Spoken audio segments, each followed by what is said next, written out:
என்றும் மாறாத ஆண்டவராக இயேசுவின் அற்புத கரம் உங்களை தொடுவதாக.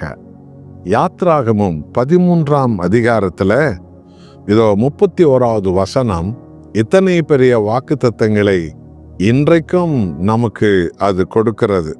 அவர்கள் இரவும் பகலும் வழி நடக்கும்படிக்கு கர்த்தர் பகலில் அவர்களை வழிநடத்த மேகஸ்தம்பத்திலும் இரவில் அவர்களுக்கு வெளிச்சம் காட்ட அக்கினி ஸ்தம்பத்திலும் அவர்களுக்கு முன் சென்றார்.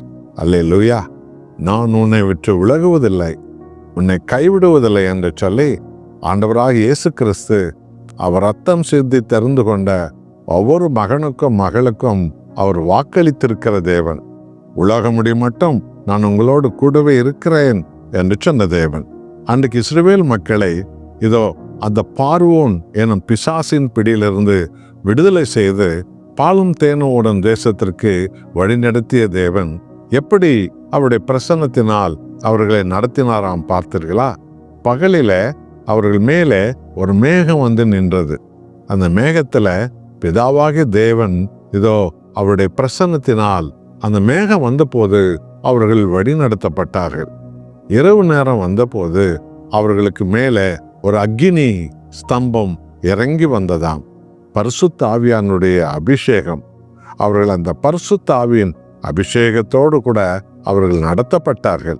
என் அன்பானவர்களே, இந்த மாதம் முழுவதும் ஆண்டவர் தாமே அனுதினமும் உங்களுக்கு மேகமாக உங்களை சூழ்ந்து கொள்ளவும் இதோ நீங்கள் நடக்கும் பாதையை உங்களுக்கு காட்டி அவர் உங்களை பாலும் தேனும் உள்ள ஆசீர்வாதங்களுக்கு நடத்தவும், இரவு வேலையில இருள் சூழ்ந்த வேலை வரும்போது பலவிதமான நெருக்கடியான பலவிதமான பொல்லாத மனிதர்களுடைய இருளான வார்த்தைகள் உங்களை சூழ்ந்து கொள்ளும் போது இயேசு கிறிஸ்துவின் ஆவியானவர் அக்கினி வெளிச்சமாக உங்களுக்கு அந்த பிரகாசத்தை தருவார்.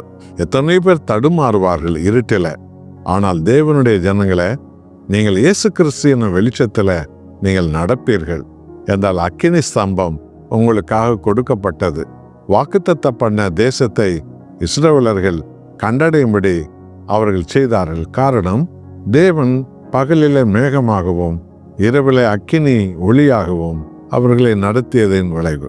இதே போலதான் உங்களுடைய வாழ்க்கையில பகலிலே மேகமாக பிதாவான தேவன் நம்மை சூழ்ந்து கொள்கிறார்.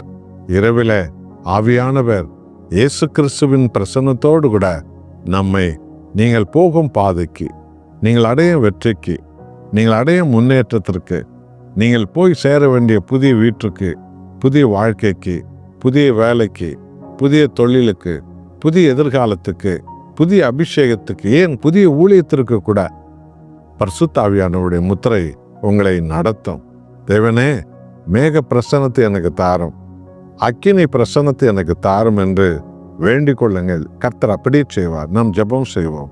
அன்புள்ள தகப்பனே, நான் உன்னை விட்டு விலகுவதில்லை, உன்னை கைவிடுவதில்லை என்று வாக்களித்தவரே, உம்முடைய ஜனங்களுக்கு வழிகாட்ட பகலிலே மேகமாக வந்தீரே, இரவிலே அக்கினி ஒளியாக வந்தீரே. அதுபோல ராஜா, இதோ என்னோடு ஜெபிக்கிற உமது பிள்ளைகளுக்கு இந்த மாதம் முழுவதும் வெற்றியின் வழியில, ஆண்டவரே தன் வாழ்நாள் முழுவதும் ஆசீர்வாதத்தின் வழியில நடக்க பகலிலே மேகமாக வாரும், இரவிலே அக்கினி ஒளியாக வாரும். இயேசு கிறிஸ்து நாமத்தினால் எங்களை திட்டமிட்ட ஆசீர்வாதங்களுக்கு நீ நடத்தி முடிக்கிற தயவுக்காக ஸ்தோத்திரம். இயேசுவின் நாமத்தில் பிதாவே, ஆமென்.